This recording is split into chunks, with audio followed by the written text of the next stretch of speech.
स्वागत है दोस्तों आप सभी का। मैं Arshad Ali, teacher and motivational speaker. आप सभी जानते हैं आपकी लाइफ में एक टीचर क्या भूमिका रखता है। हम जो भी सीखते हैं एक शिक्षक की बदौलत ही सीखते हैं। हम शुरुआत में सोच भी नहीं सकते कि एक शिक्षक हमारी लाइफ को किस तरीके से ट्रांसफॉर्म कर देता है, किस तरीके से चेंज कर देता है हमारी पूरी लाइफ को। ये बात सच है कि माँ बाप हमारा पालन पोषण करते हैं, लेकिन एक शिक्षक हमें इंसान बनाता है। दोस्तों, आज हम उत्तर प्रदेश के बागपत ज़िले के बड़ौद शहर में आए हैं और यहाँ आने का मकसद कुछ खास है। यहाँ आने का जो उद्देश्य है वो बड़ा ही अनोखा है।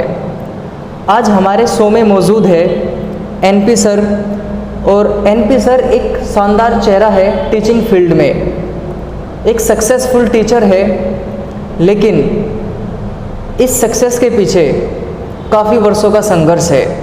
हजारों बच्चों को पढ़ाया है, उनको शिक्षित किया है और एक अच्छे जो मुकाम होता है उस पर पहुँचाया है। मैं सर के बारे में बहुत चीज़ें आपको बता सकता हूँ, लेकिन हम सर से ही जानना चाहेंगे कि इस कामयाबी का राज क्या है और क्या क्या मुसीबतें, क्या क्या सफलता सर ने हासिल की। सर, सबसे पहले तो आपको बहुत बहुत नमस्कार। Thank you very much mister Arshad Ali, most welcome. Sir, आज सर हम है ना टॉपर बच्चों के पास जाते हैं और कुछ ग्रेट पर्सनैलिटी होती है उनके पास जाते हैं। सर, हमारा मकसद यही है कि जो समाज है उसमें कुछ प्रेरणा जाए, समाज के लोगों को कुछ अच्छी दिशा मिले ताकि वो भी आगे बढ़ सके। सर, वही उद्देश्य है, क्योंकि सर हम तो आपके पास पढ़े हैं, आपको देखा है कई सालों से। आप बताते थे क्लास में भी, आपने अच्छी बातें बताते थे आप, और एक लंबा टाइम आपका रहा है। तो सर आज पूरी डिटेल से हम बात करना चाहते हैं उसी के बारे में। मिस्टर अरशद, सबसे पहले जो बच्चे जी 2020 में बोर्ड क्वालिफाई करके आए हैं, जी जी, उनको मैं धन्यवाद देता हूं। जी जी, और मैं ये चाहता हूं कि बच्चे अपने लाइफ में हाँ जी, सक्सेस हों, बिल्कुल, इनका जो फ्यूचर है ब्राइट हो। जी जी। और जिन बच्चों ने जितनी मेहनत की है वे धन्यवाद के पात्र हैं, उनके टीचर भी धन्यवाद के पात्र हैं, और देश को उनसे बहुत ही कुछ लेने की ज़रूरत है। मैं उनसे भी यही कहूँगा कि बहुत मेहनत करें और देश को कुछ दें। सर, जैसे आप क्लास में पढ़ाते थे, आपने हज़ारों बच्चे पढ़ाए हैं और एक लंबा टाइम इस टीचिंग फील्ड में दिया है। कुछ लोग आने से भी कतराते हैं इस फील्ड में, टीचिंग फील्ड में, एक सेकंड ऑप्शन देखते हैं। सर, जो आपको नहीं जानते, हम चाहते हैं कि आप अपने बारे में उन्हें कुछ बताओ। मैं ये कहना चाहूँगा जी, जो टीचिंग फील्ड है जी, वो सबसे अच्छा फील्ड है। जी सर। टीचिंग फील्ड एक ऐसा फील्ड है जो हर फील्ड को जनरेट करता है। बिल्कुल सर। टीचर एक ऐसा फंक्शन है कि बच्चे को मोटिवेट करता है। वो बच्चा बैंक की ओर रनिंग कर सकता है, फोर्स की ओर रनिंग कर सकता है, और टीचिंग लाइन की ओर भी रनिंग कर सकता है। मतलब मल्टीपर्पज माइंड होता है। जी जी।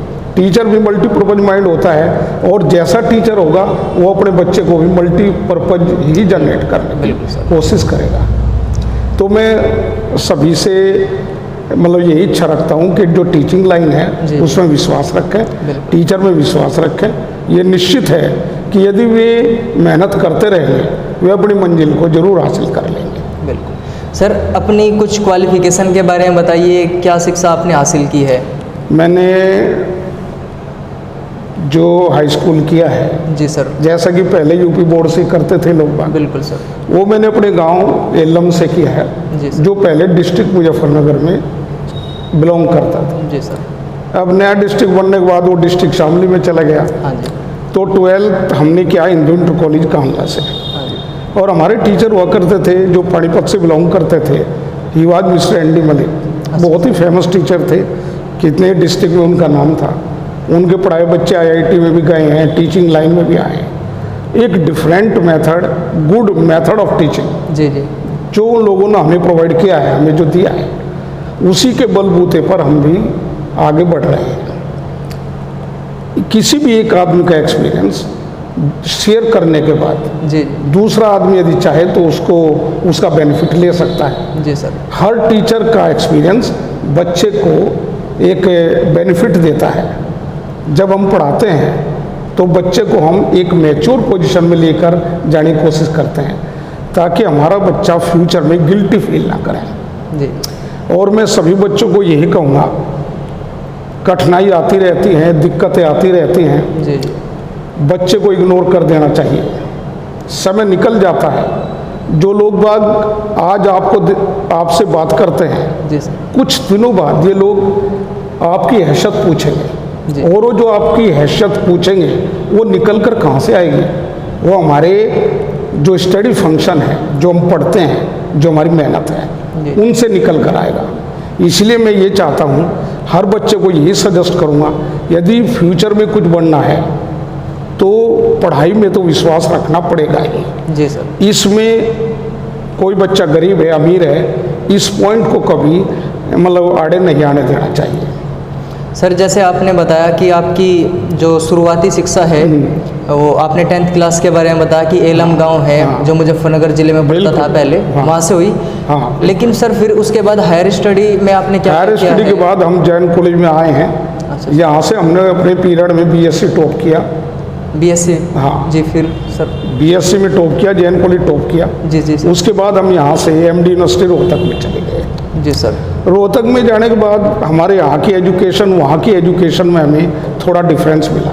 जी सर। हमारे यहाँ सेमिनार सिस्टम नहीं है, जी वहाँ पर सेमिनार कंडक्ट किया जाता था, बच्चा फ्रैंक हो जाता था, बच्चा बोलना जान जाता था। बस मैं अपनी सरकार से यही कहूँगा कि एक ऐसा माहौल जनरेट करें, या परिवार से ये कहूँगा कि ऐसा माहौल जनरेट करें हाँ जी। कि बच्चा पढ़ते पढ़ते पीरियड में हाँ। ही एक मैच्योरिटी हासिल करे, एक फील्ड को डील करना सीख लें। जी जी सर। 10 आदमियों में अपनी बात कह सकें, क्योंकि हमारे बच्चों के अंदर जो विशेष तौर से यूपी बोर्ड से आए हैं, जी जी। एक लैंग्वेज पॉइंट माइंड करते हुए उन बच्चों के अंदर एजुटेशन ज़्यादा होता है। मैं उनको भी यही सजेशन देना चाहूँगा, ये एजुटेशन एक टेम्परेरी पीरियड के लिए होता है। जी, यदि आप थोड़ी सी मेहनत करेंगे ये ऑटोमेटिकली रिमूव हो जाएगा, इसमें ज़्यादा परेशानी उठाने की कोई ज़रूरत नहीं है। एमडी यूनिवर्सिटी से हमने एमएससी बीएड एमएड करने के बाद जी सर। हम थोड़े समय के लिए बड़ौत में आए। अच्छा सर। हमने टीचिंग फील्ड में एंट्री की, और स्टार्टिंग हमने 12th पढ़ाया होगा 2 या 3 मंथ्स। हाँ जी। उसके बाद हमने डायरेक्ट डिग्री क्लास डील करनी शुरू की। उसमें बहुत अच्छा रेस्पॉन्स मिला, अच्छा। और हमने अपने जो स्टूडेंट्स हैं वो मेच्योर किए, क्योंकि जब हम पढ़ाते हैं हम ईगो पॉइंट लाइक नहीं करते। हाँ जी सर। हम हर बच्चे के पास जाते हैं और उनसे हम बात करते हैं, और बात करने के बाद में यदि हम ये फील करते हैं कि इस बच्चे के अंदर हेजिटेशन है, हाँ जी। तो हमारा उस समय मेन पर्पज है कि हेजिटेशन रिमूव किया जाए। हाँ जी। चाहे बच्चे को हंसाया जाए, चाहे बच्चे को मेथड ऑफ टीचिंग से वो एजुटेशन रिमूव किया जाए। मेन वर्क हमारा है बच्चे में एजुटेशन नहीं होना चाहिए। सर कई बार हम ये चीज़ें सुनते हैं कि जो टीचिंग है वो सेकंड ऑप्शन है। हम आपसे जानना चाहते हैं आपके साथ ऐसा क्या रहा कि आप टीचिंग फील्ड में आए। क्वेश्चन मेरा यही है कि आप टीचिंग फील्ड में एक्सीडेंटली आए या आपका इरादा था पहले से ही? देखो, जब हमारी एजुकेशन पूरी भी नहीं हुई थी, जी सर। उस समय हमारी एक थॉट्स आता था दिमाग में जी जी। कि हम टीचर ही बनेंगे फ्यूचर में। अच्छा सर। लेकिन टीचिंग का भी एक विशेष फील्ड है, उसमें हमने +2 तक के बजाय हाँ। डिग्री क्लास का फील्ड कंसिडर किया। जी सर। टीचिंग लाइन में आना हमारा सेल्फ इंटरेस्ट रहा, हाँ जी। कोई दबाव नहीं था, किसी भी लाइन में कोई झुकाव नहीं था, बस सेल्फ इंटरेस्ट था हमारा। Because you know well, interest generates everything. जी सर। जहाँ इंटरेस्ट है वहाँ सब कुछ है। बिल्कुल सर, बड़ा अच्छा कहा आपने कि एक इंटरेस्ट होना ज़रूरी है। बिल्कुल। सर कितना लंबा टाइम हुआ है आपको, कब से स्टार्टिंग की थी आपने, और आज 2020 है? देखो, मैंने सबसे पहला जो बैच पढ़ाया बीएससी क्लास का, जी सर। वो मैंने 90 में पढ़ाया, 1990 में, 1990 में। अच्छा सर। और मुझे आज तक अपने स्टूडेंट्स जो मैंने पढ़ाए हैं, जी सर। मैं उनको बिल्कुल इग्नोर नहीं कर पाता। जी। उनके नाम, फेस, वे सभी मुझे बहुत अच्छे ढंग से आइडेंटिफाई हैं। बस इंटरेस्ट रहा है, बढ़ते चले गए, बढ़ते चले गए। हाँ जी। और एक पॉइंट दिमाग में आता चला गया कि उसमें जो बच्चे कुछ गरीबत से डरते हैं, हाँ जी। कुछ नहीं करना चाहते, एक फोबिया है माइंड पर, उसको हटाने की कोशिश हमने की। हमें यही चीज़ पसंद नहीं रही कि गरीब पॉइंट को फंक्शन बनाकर हाँ। बच्चा अपना लाइफ बैन कर दे, ऐसा नहीं होना चाहिए। हमने कभी ये सोचा नहीं हम कब तक वर्क करेंगे, कितना वर्क करेंगे। हमारा वर्क ये है कि जो आज हम वर्क करते हैं वो कल का रास्ता ओपन करें। बिल्कुल। कल जो वर्क करते हैं वो नेक्स्ट डे का हाँ जी। रास्ता ओपन जी। करें। और बस ऐसे करते करते हम जो है अपनी मंजिल हमने हासिल कर ली सर। और हम जो है काफ़ी बिल्कुल। प्राउड फीलिंग करते हैं। कभी कभी काफ़ी प्राउड होता है जब हमारे बच्चे बहुत ज़्यादा टीचिंग लाइन में हैं, पुलिस में हैं। बिल्कुल। एक दो बच्चा है IAS का प्री मेन भी क्वालिफाई किया है। हाँ जी। ये बच्चे का एक लक भी उसमें इन्वॉल्व होता है। सर 30 साल का एक लंबा पीरियड आपने बताया, 1990 से लेके और आज 2020 है। ना 30 साल के लंबे करियर में आपने कितने बच्चे पढ़ाए होंगे सर लगभग? मैंने आइडिया हो? काफ़ी स्ट्रेंथ पढ़ाई जी। है और ये भी एक बढ़ोत का रिकॉर्ड है कि मैंने एक बैच में 100 बच्चे पढ़ाए हैं, 100 पढ़ाए हैं। जी। मैंने ऐसे बच्चे पढ़ाए हैं हाँ जी। जिनके +2 में केवल क्वालिफाइंग मार्क्स मैथमेटिक्स में थे। अच्छा सर। और उनके गार्जियंस आकर मुझे कहने लगे कि सर हम नहीं चाहते कि इसका BSc में एडमिशन हो क्योंकि इसके केवल क्वालिफाइंग मार्क्स हैं हाँ सर। और ये BSc क्वालिफाई नहीं कर सकता। लेकिन हमारा अपना एक विश्वास है, जो बच्चा काफ़ी कॉन्शियस होता है हाँ जी। वो तो है ही। टीचर की एक रेस्पॉन्सिबिलिटी ये भी है कि जो कॉन्शियस नहीं है हाँ जी। उनको कॉन्शियस बनाया जाए, बिल्कुल। उनको मोटिवेट किया जाए। आपका मेथड ऑफ टीचिंग ऐसा हो, अट्रैक्टिव हो, मोटिवेशनल हो बिल्कुल। कि बच्चे का मन करे। जी जी। और ये भी एक रिकॉर्ड है कि हमारे बैच में से कोई भी बच्चा मैथमेटिक्स के बैच से हाँ जी। कभी एब्सेंट हो, ये बड़ा मुश्किल सा बिल्कुल लगता है। सर, जैसा आपने बताया कि आपके स्टूडेंट अच्छे पदों पे है, कुछ स्टूडेंट ऐसे होते हैं कि हमारे दिलो दिमाग पे छप जाते हैं। हमें वो टाइम भी याद आता है जब हम क्लास में उस बच्चे को पढ़ाते हैं और फिर हम उसी बच्चे को देखते हैं किसी अधिकारी के रूप में। तो सर कुछ ऐसा एक्सपीरियंस साझा करो हमारे साथ, कुछ एक्टिविटी हो किसी स्टूडेंट की कि वो क्लास में किस टाइप का बच्चा था, आज इतना कामयाब बच्चा है, किसी बच्चे का एक्सपीरियंस बताओ सर। बिल्कुल। एक मिस्टर माधवेश पाठक हुआ करते थे जी। और जिस दिन वे आए मेरे पास में, मैंने ये समझा हाँ जी। कि भाई हो सकता है इसके बच्चे ही मेरे पास पढ़ने के लिए आए हैं, अच्छा सर। अपने बच्चों के लिए आए हो। मैं ये जज नहीं कर पाया उस मोमेंट कि माधवेश ही मेरे पास BSc का स्टूडेंट होगा। हाँ जी। लेकिन जब उस बच्चे ने मेरे से खुलकर बात की और मुझे आभास हुआ, हाँ जी। तो उसकी बात करने का कुछ एटीट्यूड ऐसा रहा, हाँ मैं उसी टाइम ये जज कर चुका था कि ये बच्चा भविष्य में कुछ ना कुछ जरूर करेगा। उस समय उस बच्चे की लैंग्वेज एटीट्यूड ऐसा था जैसे हमारे लेक्चरर्स, टीचर्स या एक मैच्योर पर्सन जी। किसी सेंट पर्सन को डील करता हो। और फिर मुझे पता लगा वो मेरे पास से BSc क्वालिफाई करने के बाद चला गया। हाँ जी सर। मुझे थोड़े टाइम बाद पता चला कि उस लड़के ने IAS क्वालिफाई कर लिया। अच्छा सर। ये तो मैं निश्चित नहीं कह सकता हाँ जी। कि वो कहाँ पर अपॉइंटेड है, कहाँ पर नहीं। इसके बाद में बहुत सारे बच्चे आए हैं जो फोर्स में हैं। हमारे बिराड़ का एक लड़का है, जी जी। वो लड़का उसी पीरियड में क्या करीब 1-2 साल बाद में BSc क्वालिफाई करने के बाद में DSP सेलेक्ट हुआ। अच्छा सर। उस लड़के का नाम श्रवण है। ये तो निश्चित है, आपकी भी समझ बिल्कुल सही है कि ऐसे बच्चे को तो माइंड भी इग्नोर नहीं कर पाता। जी जी। बहुत ही पुअर फैमिली से, एक मिडिल फैमिली से बिलोंग करता था। और उस बच्चे ने जब फर्स्ट टाइम रिटिन क्वालिफाई किया, मुझे बहुत अच्छे ढंग से ध्यान है, वो कंपटीशन की तो खैर उसकी तैयारी थी ही, लेकिन वो इंटरव्यू फेस नहीं कर पाया। उस पीरियड में इंटरव्यू मार्क्स काफ़ी अहमियत रखते थे। मैंने उनको सजेस्ट किया कि आप हिम्मत मत हारिए। श्रवण बहुत ही अच्छा हेल्दी लड़का था, रिटिन प्रिपरेशन बहुत अच्छा था, लेकिन 1-2 तैयारी के बाद मुझे पता चला कि वो लड़का जो है DSP सेलेक्ट हो गया। अच्छा सर। हाँ जी, पैरामिलिट्री फोर्स में DSP सेलेक्ट हुआ। अब तो एक हायर रैंक पर होगा और बच्चे काफ़ी दिनों बाद मिलते हैं, बस यही बात है। सर, जैसे आप क्लास में पढ़ाते हैं और आप बच्चे को सिर्फ कंसेप्ट ही नहीं पढ़ाते हैं, उसको मोटिवेट भी करते हैं। लाइफ के क्या तौर तरीके हैं वो उस बच्चे को सभी समझाते हैं। जो उसकी हेजिटेशन होती है, मान लीजिए अगर 100 बच्चे क्लास में बैठे हुए हैं और बच्चा पूछने से हिचकता है, तो आप उसकी वो हेजिटेशन भी दूर करते हैं। बिल्कुल। और जो एक बच्चा चुपचाप सा रहता है, आप उसका इतना डेवलपमेंट कर देते हैं और फिर वो बच्चा आपको कामयाब मिलता है कहीं पे, तो आपको किस तरह का सेटिस्फैक्शन, किस तरह की खुशी मिलती है? बात यह है, जब कोई बच्चा सक्सेस हो जाता है जी तो सबसे जो बड़ी खुशी होती है वो टीचर को ही होती है। जी सर। लेकिन इसके बीच में जो आप लोगों ने काफ़ी इम्पोर्टेंट बात रखी जी जी सर। कि आप कैसे माइंड करते हैं, बच्चा एजुटेट है हाँ या कुछ नहीं पूछना चाहता, बिल्कुल सर। और कुछ बच्चे ऐसे पूछते ही नहीं हैं, निकल जाते हैं। जी टीचर जब बनते हैं तो एक बुक स्टडी करते हैं B.Ed M.Ed में, जी सर। साइकोलॉजी। बिल्कुल सर। साइकोलॉजी की बुक होती है। साइकोलॉजी में हमें ये चीज़ सिखाई जाती है कि आप बच्चे के फेस को देखो। हाँ सर। ठीक, बच्चे के फेस को देखकर हम जज कर लेते हैं। जब हम बच्चे को जज करते हैं तो जज करने के दो आधार हैं हमारे पास में। जी सर। हमारे टीचर भी हमें पढ़ाया करते थे। सबसे पहला वर्ड होता है आइडियोलॉजी जी सर। और दूसरा वर्ड है साइकोलॉजी। जी सर।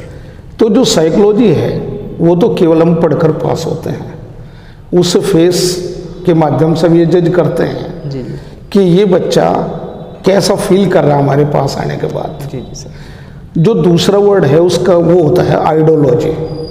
आइडियोलॉजी का मतलब होता है जब हम किसी बच्चे से बात करते हैं, भले हम जबरदस्ती बात करें, जी तो उसकी कुछ बात निकल कर सामने आती है। जी सर। जब उसकी बात हमारे सामने निकल कर आती है, उन बातों के माध्यम से हम ये जज कर लेते हैं कि इस बच्चे के अंदर एजुटेशन है। इसके बाद में हम क्या करते हैं, जब हम क्लासरूम में आते हैं पढ़ाने के लिए, हम कभी ये नहीं कहते कि आप बुक ओपन करिए, बुक खोलिए। पहले हम आएंगे, जी जी बच्चों का मूड देखेंगे। जी सर। जो बच्चा हमें ऐसा लग रहा है भाई बस में से आया है, इसके साथ कई लड़ाई झगड़ा है, बिल्कुल। पहले हम उस बच्चे के पास जाएंगे, जी जी उसको नॉर्मल करने की कोशिश करेंगे।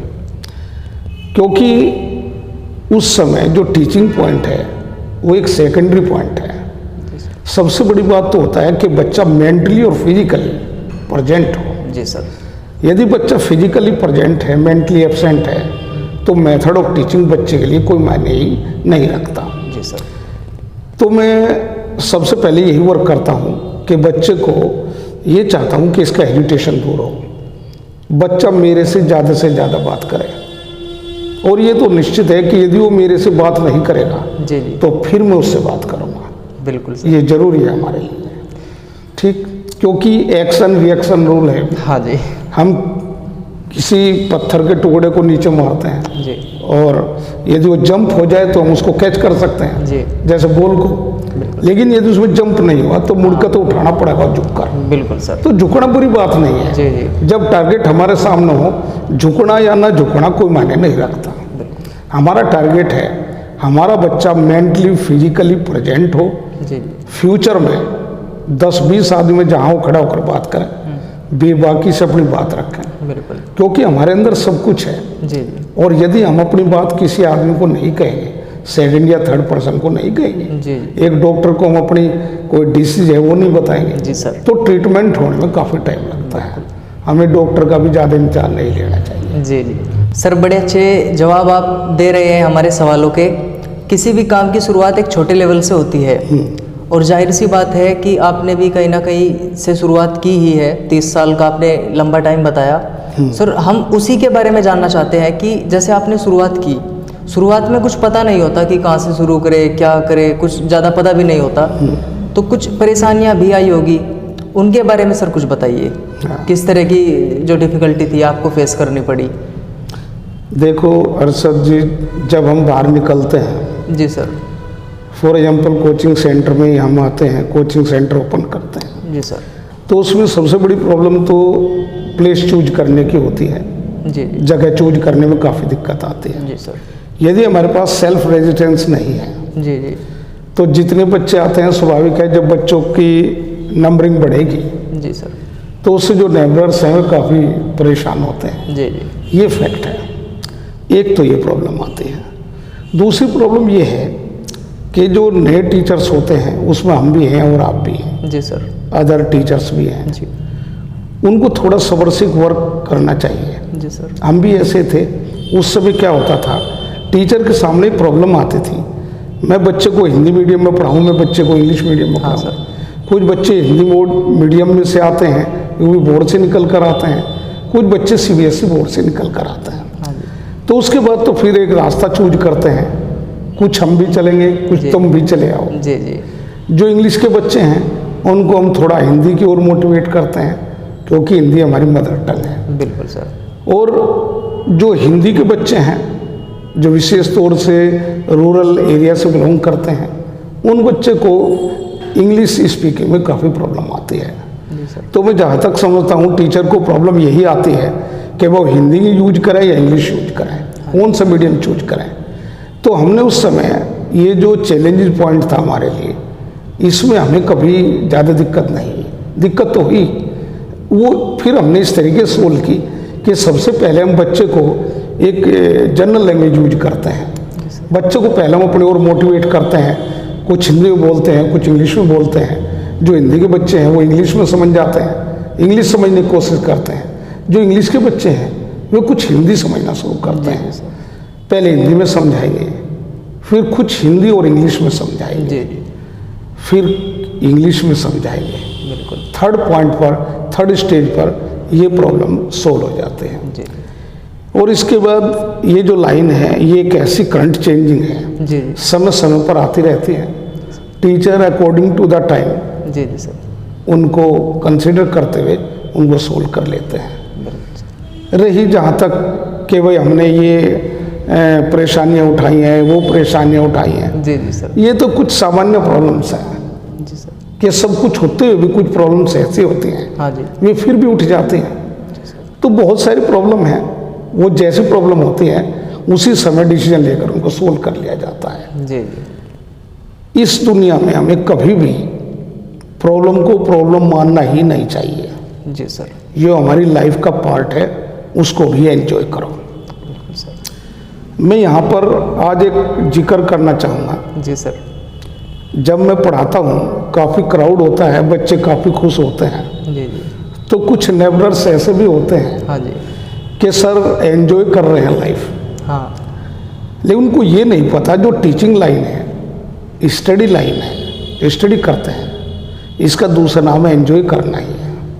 जिसके पास स्टडी फील्ड मजबूत है जी सर। तो उसकी लाइफ में तो पूरा एंजॉय है। बिल्कुल। और भाई जिसको परेशान होना है वो तो होगा, जी जी। ये तो सब चलता रहता है। बिल्कुल। मैंने इन सारी प्रॉब्लम्स को बखूबी सोल्व किया, कुछ नहीं बिगड़ पाया। जी जी। और मैं सभी को यही कहूँगा, ये तो प्रॉब्लम चलती रहती है, प्रॉब्लम आड़े नहीं आनी चाहिए। जी। प्रॉब्लम को ढाल ना बनाएं। बिल्कुल। अपने कैरियर में यदि हम आगे नहीं पहुंच पाए हैं तो एक वीक पॉइंट का सहारा ना लें जी जी। कि भाई मुझे ये प्रॉब्लम थी, मुझे। सही बात तो यह है कि प्रॉब्लम गार्जियंस को होती है। जी जी। एक स्टूडेंट लाइफ होता है, बच्चे को क्या प्रॉब्लम है? बिल्कुल। माँ बाप ने पैंट और शर्ट सिलवाई, हाँ जी। बच्चे को दे दी, तो बताइए उसके सामने क्या प्रॉब्लम है? जी। प्रॉब्लम गार्जियंस को है। जिस क्षेत्र से हम आते हैं, बिल्कुल। रूरल फील्ड से आते हैं, वहाँ गार्जियंस की कुछ प्रॉब्लम्स हैं, इकोनॉमिकल प्रॉब्लम्स हैं, जो मैं जहाँ तक समझता हूँ 80% गार्जियंस के सामने ऐसी व्यवस्था है कि वे आर्थिक संकट में होते हैं। लेकिन मैं ये कहूँगा कि जब हम बहुत अच्छी तरीके से पढ़ेंगे, हमारा बच्चा अच्छे ढंग से पढ़ेगा, हम उनको बढ़िया गुड रिजल्ट देंगे, जी जी। तो माँ बाप के सामने जो प्रॉब्लम्स हैं वे ऑटोमेटिकली ख़त्म हो जाते हैं। जी माँ बाप का एक सपना है जो बच्चे के अधिकार क्षेत्र में है, जी।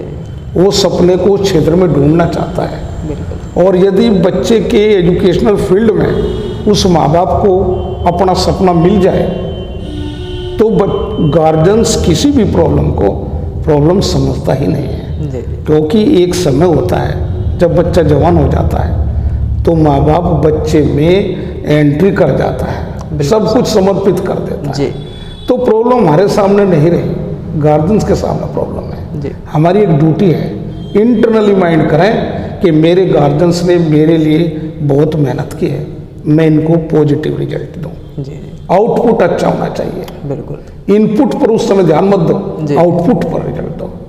कहते हैं जिसका अंत भला सब कुछ भला। जी जी। बस जिस दिन आपके माँ बाप को ये पता लग जाएगा, गार्जियंस को ये पता लग जाएगा, रिलेटिव को ये पता लग जाएगा हाँ जी। कि हमारे भाई ने, भतीजे ने, हमारे बच्चे ने काफ़ी प्रोग्रेस किया है, तो मैं जहाँ तक समझता हूँ उसी मोमेंट उनकी सारी प्रॉब्लम खत्म हो जाएगी। बिल्कुल सर। बस सर जैसे बच्चा 12th क्लास पास करता है वो काफ़ी कन्फ्यूज़न में होता है कि मैं बीए करूं या बीएससी करूं या क्या करूं, तो उनके बारे में सर कुछ कहना चाहेंगे जो बच्चे अभी कंफ्यूज है? क्योंकि आप हर साल फर्स्ट ईयर वाले बच्चे देखते होंगे 12th के बाद जो एडमिशन लेते हैं, सर उन बच्चों को कुछ बताइए कि वो किस तरीके से मोटिवेट रहे हमेशा। ये मिस्टर असद, ये बहुत अच्छा सवाल है आपका। जी सर। जिस टाइम बच्चा 12th क्वालिफाई करके आता है जी तो एक गुड मोटिवेशन होता है, पॉजिटिव एटीट्यूड में रहता है बच्चा जी। 24 आवर्स। जी उस समय उसकी एक समझ होती है कि मैं किसी अच्छे से रास्ते पर चलूं, गुड एंट्री हो मेरी, अच्छे फील्ड में एंट्री हो। जी लेकिन एक एजुकेशन का माध्यम मैं आपको समझा दूं, जी सर। हमारी टीचिंग लाइन के लेवल से भी आप लेकर चलाएं। एक बिलो लेवल में यदि हमारी जॉब है वो है प्राइमरी टीचर्स की जॉब। जी सर। प्राइमरी टीचर्स के लिए भी हमारा ग्रेजुएट होना बेहद ज़रूरी है। जी सर। एक तो ये बात। नंबर 2, 12th का बच्चा ये तो मानते हैं कि इंटरनली बेहद पॉजिटिव है, जी जी लेकिन कहीं ना कहीं वो एजुकेशनली मैच्योर नहीं होता। बिल्कुल सर। क्योंकि किसी भी क्लास का हायर स्टैंडर्ड लोअर क्लास के लोअर स्टैंडर्ड के इक्वलेंट होता है। जब हमारा 12th, जब कोई बच्चा 12th क्वालिफाई करके आता है तो वो मैच्योर नहीं होता पूरा 12th लेवल पर। जैसे वो बीएससी फर्स्ट ईयर में एंट्री करेगा तब वो 12th में मैच्योर माना जाएगा। बिल्कुल सर। बीएससी 12th का हायर स्टैंडर्ड जी जी और बीएससी का लोअर स्टैंडर्ड, ये जो एवरेज पोजीशन होती है ये बच्चे को इन रियली 12th क्वालिफाई कराती है। जी जी जो हमारे 12th लेवल की एजुकेशन है वो हमें NDA, Delhi police, UP police देती है। जी सर। लेकिन जहाँ तक एनडीए का क्वेश्चन है, एनडीए में कुछ क्वेश्चन हमें ऐसे फील होते हैं जी सर। कि ये 12th लेवल के क्वेश्चन है, जबकि यदि सोचा जाए वे देखने में तो 12th के क्वेश्चन हैं। हाँ जी सर। लेकिन वे बीएससी फर्स्ट ईयर से रिलेटेड क्वेश्चंस हैं। तो मैं ये चाहता हूँ कि यदि बच्चा 12th लेवल से जो करना चाहता है जी उसको बीएससी फर्स्ट ईयर तो ज़्यादा से ज़्यादा नहीं, एक बीएससी फर्स्ट ईयर तो क्वालिफाई करना ही चाहिए बिल्कुल। 12th लेवल के जॉब के लिए। ये 3rd या 4th क्लास जॉब में आता है, जी क्योंकि यदि वो बीएससी फर्स्ट ईयर क्वालिफाई कर लेता है तब जाकर उसको ये मानना चाहिए कि हाँ सही मानो मैंने 12th क्वालिफाई कर लिया है। जी तो जो एनडीए है, जो एजुकेशनल क्वालिफिकेशन है, वो भले +2 लेवल लिख दिया गया हो, 10+2 सीनियर सेकेंडरी या 12th क्वालिफाई, सही मानों में वो बच्चा फुल्ली 12th नहीं है। जी क्योंकि हम इस पॉइंट को यदि माइंड करें, जो बच्चे हैं एनडीए क्वालिफाई करते हैं वे बच्चे ज़्यादातर दिल्ली, मुखर्जी नगर वगैरह में जाकर कोचिंग लेते हैं। बिल्कुल सर। तो जिस समय वे लोग टीचिंग करते हैं वो उनको मैच्योर करने की कोशिश करते हैं। वे जाने अनजाने में जो बीएससी फर्स्ट ईयर का वर्क है मोर देन 50%, जी जी 50 to 70%, जी सर। वे उसको डील करते हैं। तो बिना कहे उस बच्चे को ये पता नहीं होता कि मैं बीएससी में पढ़ रहा हूँ या मैं कोचिंग में तैयारी कर रहा हूँ एनडी की। सही मायनों में तो ये है कि वहाँ पर जो टीचिंग होती है वो एक बीएससी के फील्ड में एंट्री कराते हैं वे लोग। जी तो जैसे ही बच्चा मैच्योर हो जाता है वो 12th लेवल के टेस्ट को इजीली बीट कर लेता है। लेकिन जहाँ तक मेरा मानना है बच्चे को ग्रेजुएट होना चाहिए। बिल्कुल सर। इंडियन कॉन्स्टिट्यूशन के मुताबिक जो हमारे गुड जॉब है, जी जी आईएएस और आईपीएस, जी जी इंडियन एडमिनिस्ट्रेशन में, कॉन्स्टिट्यूशन में हमारे जी। ये सबसे बड़े जॉब है। जी सर। तो बीएससी या बीए या बीकॉम करने के बाद हाँ जी बच्चा एक ऐसे फील्ड में एंट्री होती है कि उसके सारे विकल्प खुल जाते हैं। जी बैंक में जा सकता है, टीचिंग लाइन में जा सकता है, एनडीए में जा सकता है, फोर्स में कमीशन मिल सकता है, तो सारे रास्ते खुल जाते हैं। दूसरी बात यह है कि जो बच्चे 12th लेवल से वर्क करना चाहते हैं हाँ जी उनका एज लिमिट कम होता है। तो कभी कभी ऐसा होता है कि 12th लेवल से तो हमारा सिलेक्शन हो नहीं पाता हाँ जी और फिर हम ग्रेजुएशन में एंट्री करते हैं। तो जब तक हमारी ग्रेजुएशन होती है तब तक हम ओवर एज हो जाते हैं। हाँ सर। तो मैं ये कहूँगा कि जो बच्चे +2 लेवल तक जॉब करना चाहते हैं उनको ग्रेजुएशन में भी एंट्री करनी चाहिए, थोड़ा इंटरेस्ट लेना चाहिए, जो बेहद ज़रूरी है और इस समय की डिमांड भी है। सर जैसे बच्चा 12th पास करके और वो अपने गांव को छोड़कर कहीं बाहर जाता है, कम से कम 30-40 किलोमीटर, या कुछ बच्चे हॉस्टल में रह के पढ़ते हैं, तो उनके ऊपर कहीं ना कहीं घर की भी चिंता होती है कि भाई घर की कुछ प्रॉब्लम्स होती हैं उन बच्चों के साथ में, और कहीं ना कहीं एक प्रेशर होता है पेरेंट्स का, उनके गार्जियन का। तो सर अगला सवाल हमारा आपसे ये है कि गार्जियन को आप क्या कहना चाहेंगे, वे अपने बच्चों को किस तरीके से ट्रीट करें? मैं गार्जियंस को यही सजेस्ट करना चाहूँगा, जी जी बच्चे की हॉबी को पहचानो। जी सर। देखो, यदि किसी बच्चे की हॉबी को हमने जज कर लिया तो इसका मतलब यह 50% सफलता तो बच्चे को मिल चुकी है। जी सर। उसी ट्रैक पर 50% वर्क और कर लिया जाए तो 100% सक्सेस हो जाएगा बच्चा।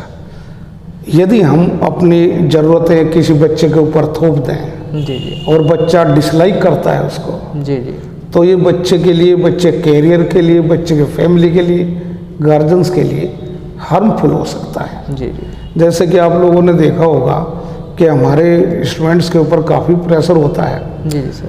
कैसा कि मान लीजिए हमने अपना बच्चा किसी बाहर बहुत बढ़िया इंस्टीट्यूट में भेज दिया, जी जी और समाज को केवल दिखाने के लिए कि भाई हमने अपना बच्चा मुखर्जी नगर में भेज दिया है या बाहर भेज दिया है, जैसा कि राजस्थान में क्या नाम है, कोटा वगैरह भेज दिया। आप लोगों ने देखा होगा हर साल सुसाइड करते हैं। बिल्कुल सर, बहुत वहाँ के जो एडमिनिस्ट्रेटिव ऑफिसर्स हैं, डीएम हैं, उन लोगों को ये नोटिफिकेशन जारी करना पड़ा, गार्जियंस को नोटिस करना पड़ा कि बच्चों पर अननेसेसरी दबाव ना बनाएं। जी जी आपका अननेसेसरी दबाव बनाना बच्चे को सुसाइड करने पर मजबूर करता है। जी जी और ये वास्तव में यदि देखा जाए, एक चीज़ को जब हम झेल नहीं पाते, अफोर्ड नहीं कर पाते, तो बच्चा विवश हो जाता है। जी सर। क्योंकि मैच्योर तो होता नहीं, डिसीजन लेने की पावर नहीं है। हाँ जी। तो कुछ डिसीजन ऐसे होते हैं कि वे गार्जियंस के ही डिसीजन कंसिडर करते हैं। तो मैं ये कहूँगा कि बच्चे को अपनी इच्छा तो दिखानी चाहिए, लेकिन इतनी भी मत दिखाओ कि बच्चा मजबूर हो जाए। यदि बच्चा 24 आवर्स प्रेशर में रहेगा तो ना पढ़ पाएगा, ना लिख पाएगा, और ना ही किसी कंपटीशन को इजीली फेस करता। क्योंकि जब बच्चा मेंटली डिस्टर्ब रहेगा, जो चीज़ उसको आती है वो उसको भी क्लियरिफाई नहीं कर पाएगा। जी जी सर। तो मैं ये कहूँगा कि बच्चे को मोटिवेट करें, पॉजिटिव डायरेक्शन में रखें, उनको कोऑपरेट करने की कोशिश करें। जी सर, जो ये आपका इंटरव्यू है, हमने बच्चों के लिए और अभिभावकों के लिए, दोनों के लिए लिया है। हाँ। क्योंकि इस इंटरव्यू से हज़ारों बच्चे, हज़ारों अभिभावक मोटिवेट हो सकते हैं, उनको एक प्रेरणा मिल सकती है। और सर हम समाज में रहते हैं, हम समाज का एक अभिन्न हिस्सा है। तो सर अंतिम प्रश्न हमारा आपसे यही है कि समाज को, हज़ारों स्टूडेंट आपको देख रहे हैं, अभिभावक आपको देख रहे हैं, उनको आप क्या संदेश देना चाहेंगे? मैं उनको यही कहना चाहूँगा जी कि बच्चे को डेवलप करें। जी सर। आज का बच्चा देश का भविष्य है। जी जी बच्चा है तो सब कुछ है, बिल्कुल सर। लाइफ है तो सब कुछ है, जान भी है, मान, जान है तो मान भी है, सम्मान भी है, अभिमान भी है। जी जी। मैं उनको ये कहूँगा कि यदि गार्जियंस भी व्यवहार में फंसे हुए हों, हाँ जी, तो अपने कोई भी जो सीनियर टीचर्स हैं, अच्छे टीचर्स हैं, जो एक्सपीरियंस होल्डर पर्सन है समाज में, जी उनसे सलाह मशवरा करना चाहिए जी और ईगो नहीं होना चाहिए। जी बस जब अपनी जो प्रॉब्लम है वो सोल्व करनी चाहिए। जैसा कि हम यहाँ बड़ौत में रहते हैं, जी सर। और मैं देखो हम अपना वर्क तो करते ही हैं, बिल्कुल। लेकिन एक सोशल वर्क भी है हमारे। जी जो बच्चा मेरे पास नहीं पढ़ता तो इसका मतलब ये नहीं है कि वो मेरा स्टूडेंट नहीं है, वो भी मेरा स्टूडेंट है। सभी टीचर काफ़ी अच्छा वर्क करते हैं। मैं ये कहूँगा जब भी किसी बच्चे को प्रॉब्लम हो, जी सर, किसी टीचर को प्रॉब्लम हो, किसी गार्जियंस को प्रॉब्लम हो, हमारे साथी हो, कुछ कहना चाहते हो, सजेस्ट करना चाहते हो, वो हमारे पास में आए, बिल्कुल। हम उनके पास चले जाएं, जी। कोई दिक्कत नहीं है। लेकिन ये निश्चित है कि जहाँ हम उलझन महसूस करते हो, हमें दूसरे से सलाह लेने में संकोच नहीं करना चाहिए। बिल्कुल सर, काफ़ी बातें सर आपने आज हमारे साथ साझा की, कुछ अपना पर्सनल एक्सपीरियंस साझा किया और हमें वाकई बहुत कुछ सीखने को मिला। सर आपने हमें वक्त दिया, इसके लिए सर तहे दिल से शुक्रिया सर, बहुत थैंक यू बहुत धन्यवाद। मिस्टर सजली, मोस्ट वेलकम। आप आए हैं जी जी और मैं समाज के सभी बच्चों से लास्ट में यही अपील करूँगा, जी सर। पढ़ाई में बच्चे ध्यान दें, जी सर।